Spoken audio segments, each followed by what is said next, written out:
हैं। भगवान नेत्र नहीं खोले।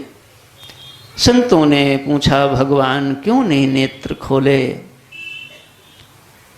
वल्लभाचार्य जी अनेक भाव देते हैं, कहते हैं पूतना अविद्या है और अविद्या भगवान की दृष्टि पड़ते ही रुक नहीं पाएगी, इसलिए लीला आगे की करती कैसे। इसलिए भगवान ने लीला करने का मौका देने के लिए आंख बंद कर लिया।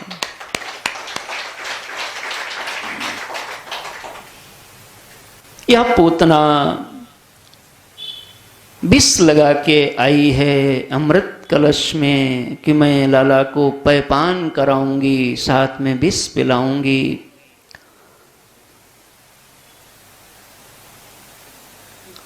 भगवान अभी तक किसी पापिनी का दूध नहीं पिए, जिसका पिए वो पुण्यात्मा का दूध पिए, लेकिन आज एक पापिनी का दुग्ध पान करना पड़ेगा। भगवान विचार करने के लिए आंख बंद कर लिए। सोचा जैसे कड़ुई कोई दवा हो, चिरायते का काढ़ा, या कभी कोई माताएं लाला लोगों को कोई कड़ुई, तो लाला लोग जैसे देखेंगे मम्मी वो सीसी चम्मच लाई तो इधर उधर भागते हैं, तो एक पकड़ेगा दाके तो भगवान नेत्र बंद किया। सोचा आंख बंद करके खाली जल्दी से पी जाएंगे, और कोई मार्ग है नहीं, पीना तो पड़ेगा ही। एक संत ने कहा नहीं नहीं, दरअसल भगवान ये सोचने लगे कि ये विष पीने का अभ्यास तो हमारे महादेव भगवान को है। बोलो शंकर भगवान की जय। इसलिए प्रभु बाबा का ध्यान करने लगे कि हे प्रभु ये सब तुम पी जाओ विष, और उसमें से अगर कुछ दूध निकलेगा तो हम पी जाएंगे, काम दोनों लोगों का बन जाएगा। बोलो भक्त और भगवान की जय। भगवान के पास में दो ही दृष्टि है, एक कृपा की, एक कोप की। भगवान या तो किसी को कोप से देखते हैं, जिसको कोप से देख लें वो भस्म हो जाता है, और जिसको कृपा से देख लें वो तर जाता है। भगवान ने सोचा अगर मैं इसको कृपा की दृष्टि से देख लूंगा तो भी लीला नहीं हो पाएगी, और गुस्से में कोप की दृष्टि से देख दूंगा तो भी लीला नहीं हो पाएगी।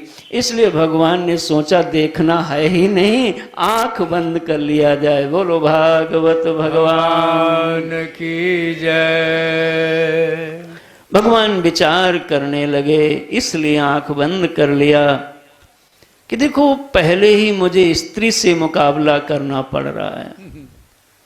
सबसे पहले आए तो हमको स्त्री से ही मुकाबला करने पड़ा। भगवान विचार करने लगे कि यह दुग्ध पिलाएगी, और दुग्ध तो जो पिलाता है वो माँ पिलाती है या धाय माँ पिलाती है, तो इसको कोई न कोई स्थान तो देना ही देना हमको पड़ेगा स्वभाव के अनुसार। भगवान यह विचार करने के लिए आंख बंद कर लिया।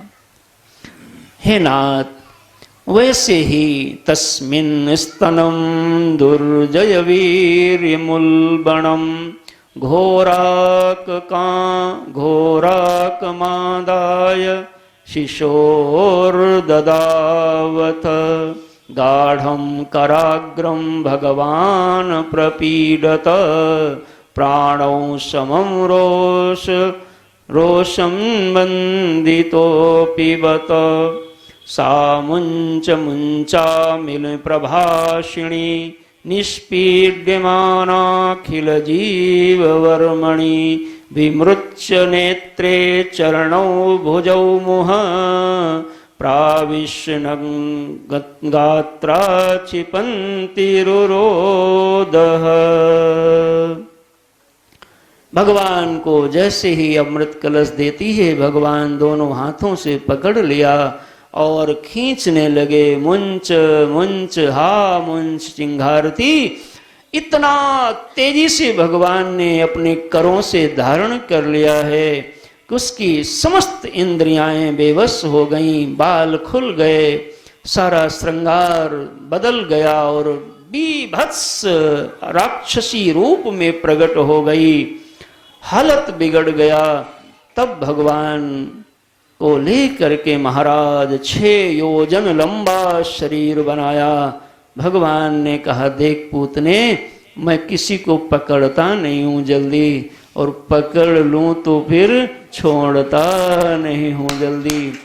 और भगवान ने उसका प्राणांत कर दिया। बोलो पूतना मर्दन भगवान की जय। उधर बाबा आ रहे थे, इधर हाहाकार मचा। सब लोगों ने कहा, यशोदा लाला तो कभी हुए नहीं तेरे, तो तू पालनो ना जाने। अरे लाला कहाँ है? अब सभी महाराज, कोई कहे जाने लो, को कहे वाने लो। भगवान वक्षस्थल पर क्रीड़ा कर रहे हैं। ग्वाल बालों ने कहा, माँ कन्हई वहां देखो जो शोर हुआ है, वहीं पे उसी भूतनी के ऊपर खेल रहे हैं महाराज। सब लोग दौड़े, मैया आई और सब एक दूसरे को कुछ नुकसान हो जाना तो सब बताएंगे, इनकी वजह से हुआ, वो उनकी वजह से हुआ।